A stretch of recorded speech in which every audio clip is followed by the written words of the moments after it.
Alright, hey guys, Scripture here with another video, and I wanted to do, I saw this article on StarWars.com, Star Wars Year in Review.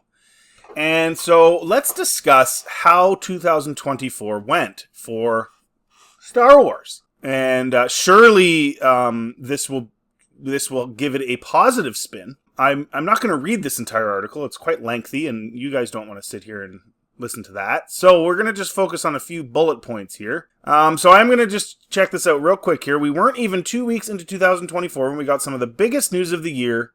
The Mandalorian and Grogu are headed to the big screen.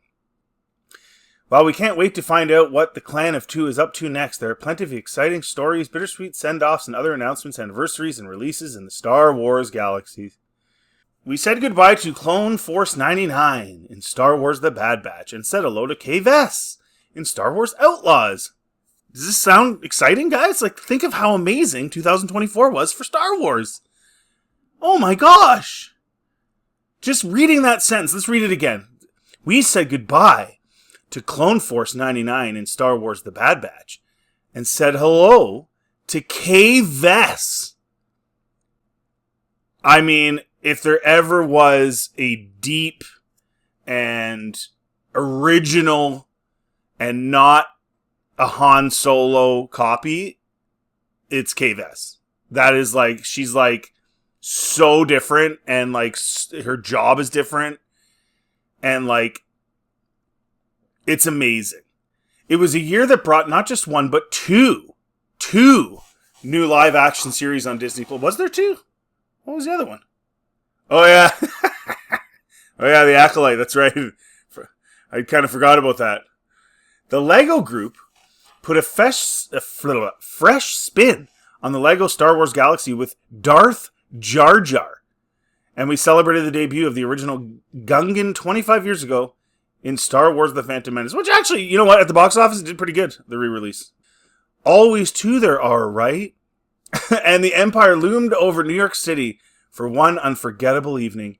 As we count down to the end of 2024, here are our favorite Star Wars reveals, releases, and moments that made us excited to be part of the galaxy far, far away. Now, are you guys excited? Did 2024 Star Wars tickle your fancy?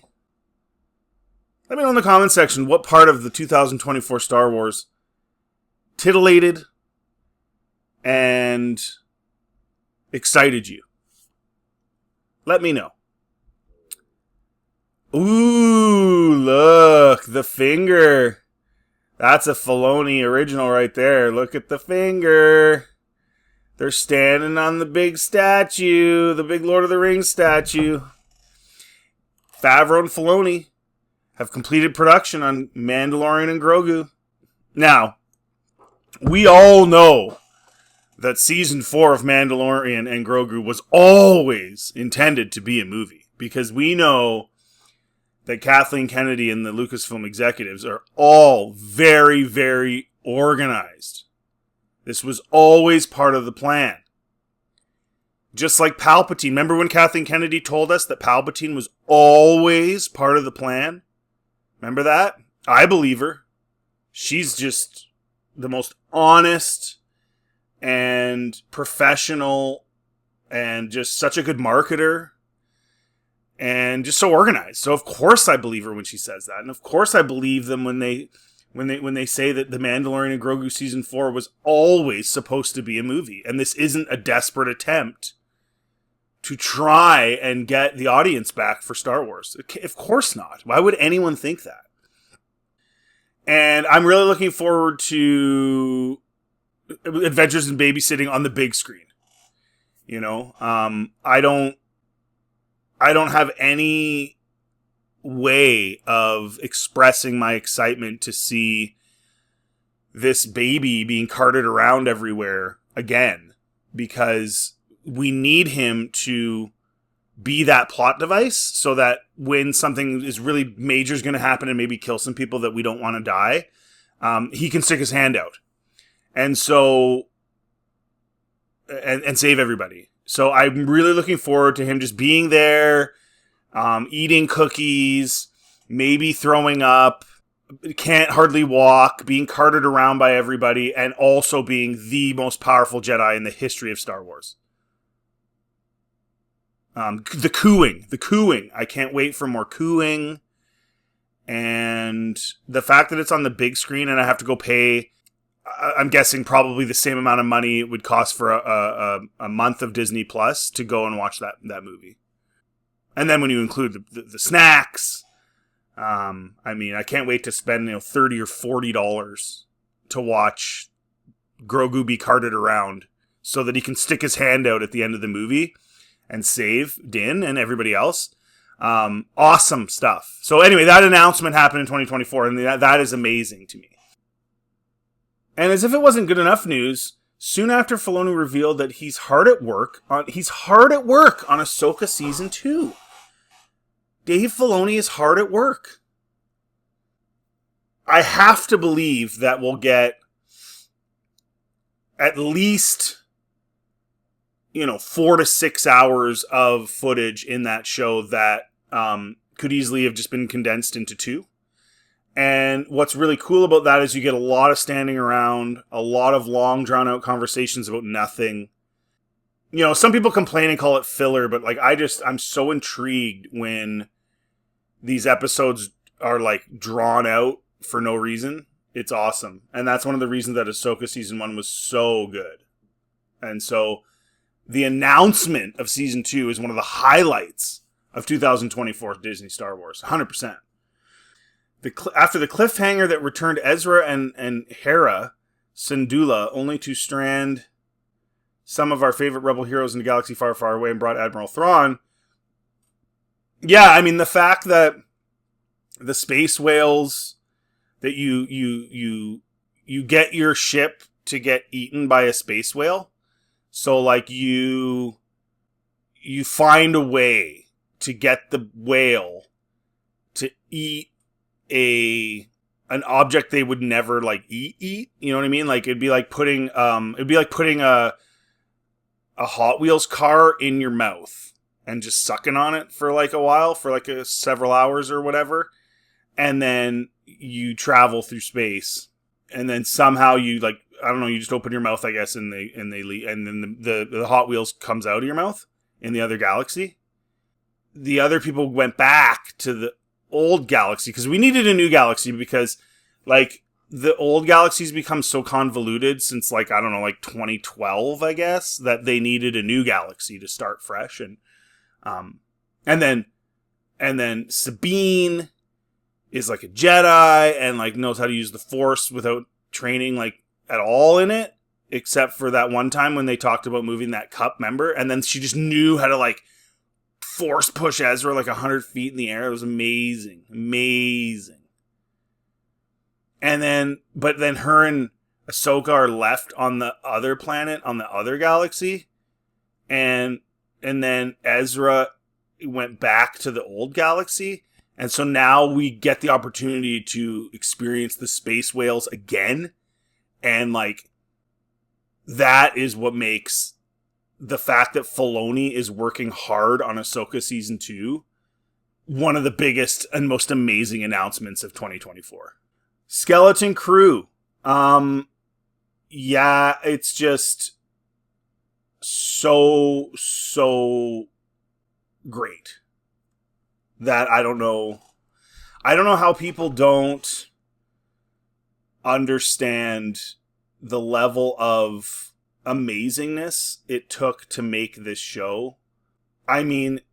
Skeleton Crew is about as mid to below mid as you can get, and we love it. We love that.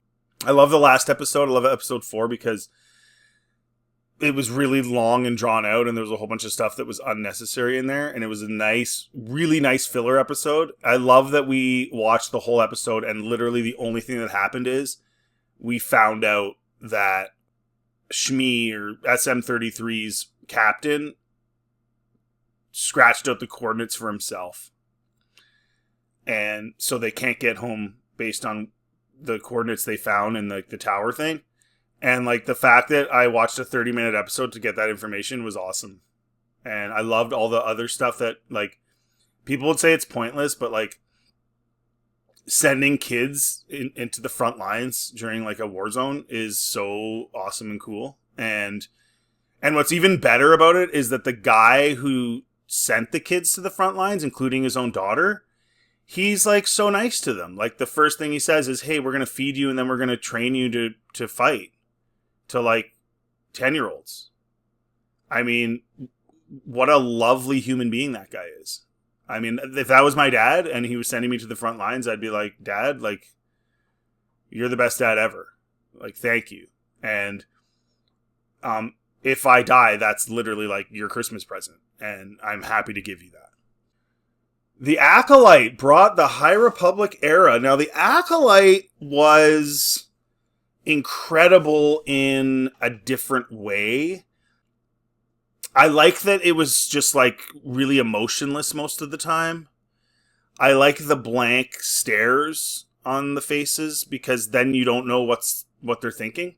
Like the main characters, Osha and May, rarely, I think there was one, or no, there was maybe twice where they didn't have a blank look. And it was like, the fact that the whole show, she made the same face, and then in those couple of moments, I think one where she cried, it made that moment so much more impactful because you're like, oh my gosh, I didn't know that her face could move and make that face. And so when she makes it, you're like, oh my gosh, that is incredible acting. Incredible. And then you had that other scene where the guy that's wearing like the Darth Vader guy, but he's got like a gimp mask, like, you know, those ones you see at like those adult stores with like the zipper mouth. That's what he wears as his like Sith mask, which is like so galaxy far, far away. Like a gimp mask you'd find in an adult store in like here, like you could go get one, and seeing that in a galaxy far, far away made it so. It just totally immersed me in the galaxy of Star Wars. And then they fight him, and there's like 7 or whatever Jedi fighting this guy. And then like sometimes they just step away and don't try to hit him.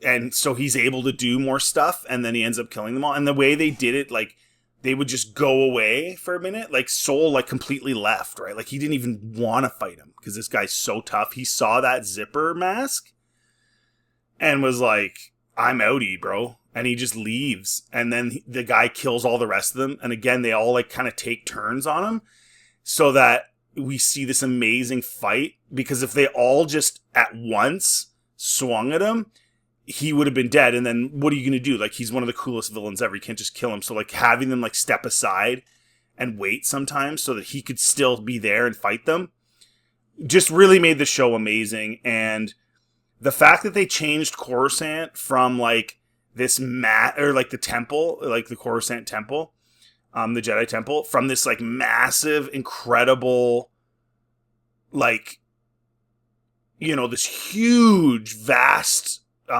building, and like it just felt huge when you're watching the prequels. And then the fact that they like made it so comfy and cozy and like added all these like colors that they were never part of it, and like it looks like they like got maybe some of the younglings to do the painting of the colors, so that you're like, so even though it looks kind of like cheap, you love it because you're like, clearly they got some of the younglings to paint this. And so that's like really makes you feel like they're all like super a part of everything, you know?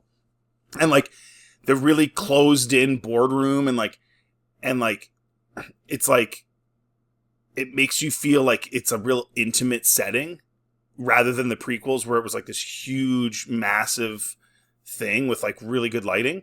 So I liked that there was a lot of intimacy there. And so the Acolyte to me, and then when they were looking for the Virgins and they had like metal detectors, and I was like, whoa, that's how you find a Virgins in the Forces, with a metal detector. And then like the fact that they made the 2 girls using like witch magic and like the Force, but the witches are like beyond the Jedi because they call it the thread.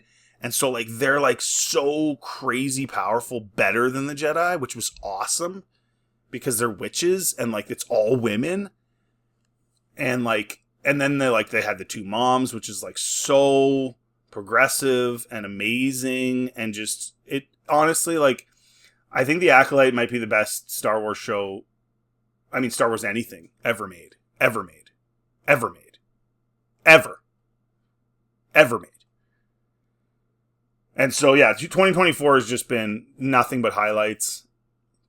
There's the Bad Batch, and like we get to see slow, drawn-out plot lines to like make us sort of get where Palpatine was coming from when he came back, and that was so cool. And like this Omega girl, and like her bow and arrow, and like it's just, I know it's a good show because I was watching some other Star Wars channels like Star Wars Explained and like some of these other ones, and they said it was really awesome. I didn't watch it because whatever, like I just didn't watch it, but I know it's good because they said it was, so I just left it at that. Because why bother watching it if you already know how awesome it is? Why would you even waste your time?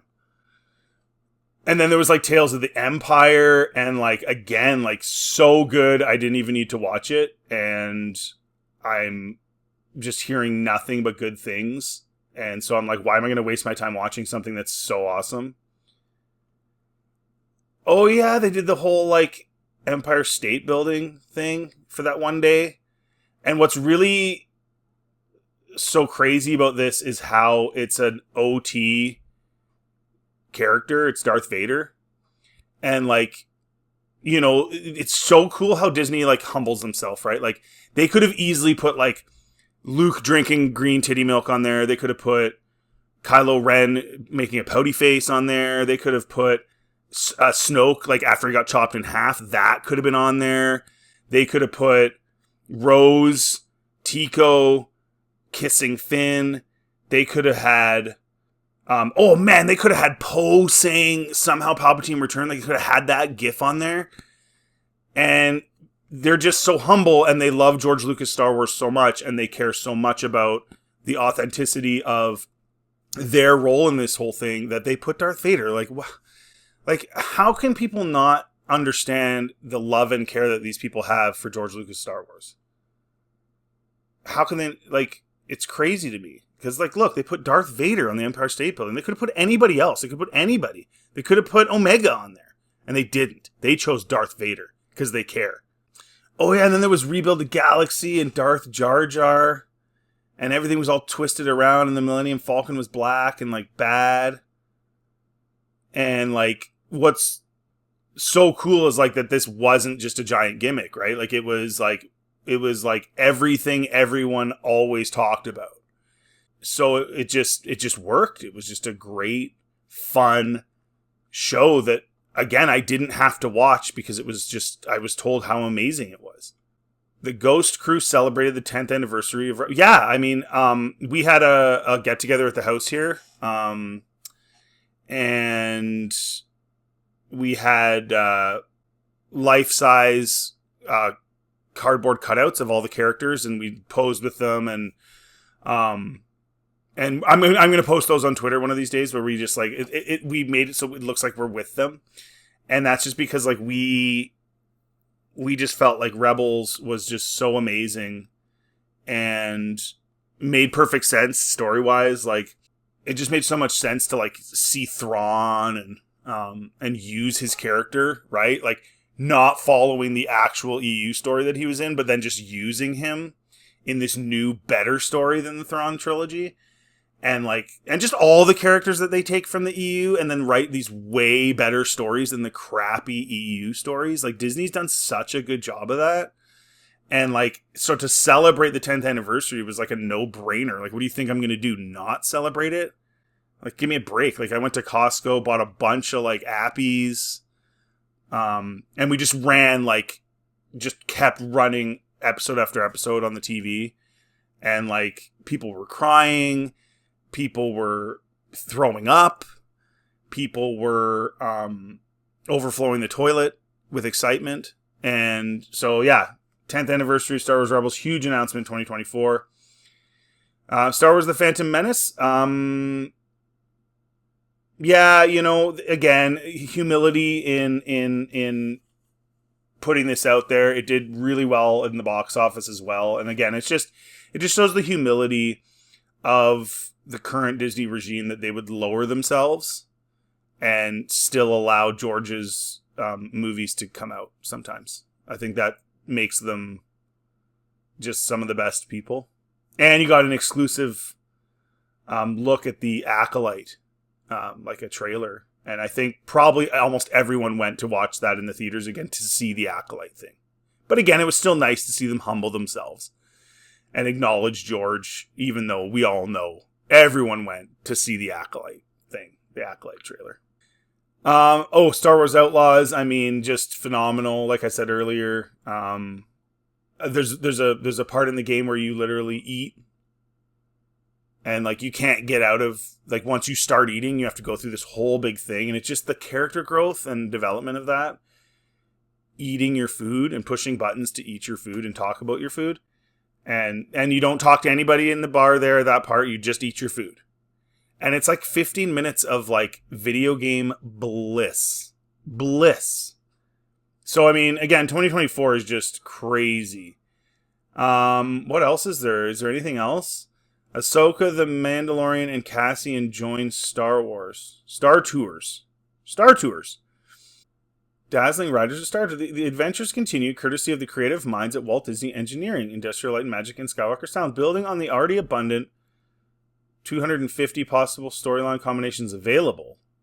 Disneyland Resort, Walt Disney World Resort, and Disneyland Paris have introduced new transmissions from Ahsoka, Tano, Cassian Andor, and the Mandalorian and Grogu, as well as a new destination, the cloud-filled skies above Cetos, as seen in the Disney Plus series Ahsoka. Once arrived, riders are flung into the migration path of the peaceful but massive Purrgil. Yeah, those are those huge whales, man. You can like go in their mouths and travel through hyperspace in their mouths, bro. Like, that is, whoever thought of that? Was that Filoni? Like, that's just his ideas. Like, honestly, I'm getting weepy just thinking about it. So you get like, we jump headlong into the fight to lend Ahsoka an assist, even in the odds, and finishing in a flourish with a celebratory victory roll. Okay, so this is a ride, and they've added transmissions. Okay, so you get to hear new Ahsoka talking, saying different things now. And Andor and Mandalorian as well, saying new things that you haven't heard yet. So if you fly down there, I mean, you buy a flight, you stay in a hotel, and you can listen to them say different stuff than they have in the past. Wow, that's pretty cool. Amazing. I can't wait to spend like 20 grand to bring my family down there to hear those different transmissions. Music by John Williams. Yeah. Again, I mean, pales in comparison to some of the new stuff, the Disney stuff, but you got to give John Williams his credit. I mean, his music's okay. Obviously, the music in the new shows and stuff is clearly better than his original music for the first 6 films, or even his music for the sequels, but whatever. He's okay, I guess. In Star Wars Publishing, Star Wars and Darth Vader ended their historic 50-issue runs, and the High Republic continued with exciting and unexpected stories that brought us. Yeah, and I mean, you eventually got to move on from Darth Vader, right? And the High Republic is clearly going to overtake the iconography of Vader. I mean, people are just going to forget Vader existed eventually because of the High Republic. That doesn't mean Vader's not cool, but the High Republic is so amazing. And I know the sales have gone down like 90% since the first issue dropped, but that doesn't mean that people don't love it. I think people are overwhelmed by how good it is, and then they just feel like they're not worthy to get the next issue because it's like, who am I? I shouldn't even be allowed to read this. Like, this should be privately distributed to like specific people that are better and more important than I am. I think that's what most people figure, and that's why the sales have gone down. I mean, the High Republic is going to go down as the greatest era in Star Wars ever. It's going to make the OT look like doggy-doo. which sucks because I like the OT, but you know what? If they're going to make something that much better, I mean, why am I going to complain? Why am I going to be like, no, don't do it? I mean, all these Jedi and like, there's so many lightsabers everywhere, and it's just amazing. So, I mean, if you look at 2024, look at all this stuff that took place, like just amazing. And I love that like half of the great things that happened were just announcements or like anniversaries and not actually like content and stuff. I think that's so cool, and it just makes you so excited for 2025.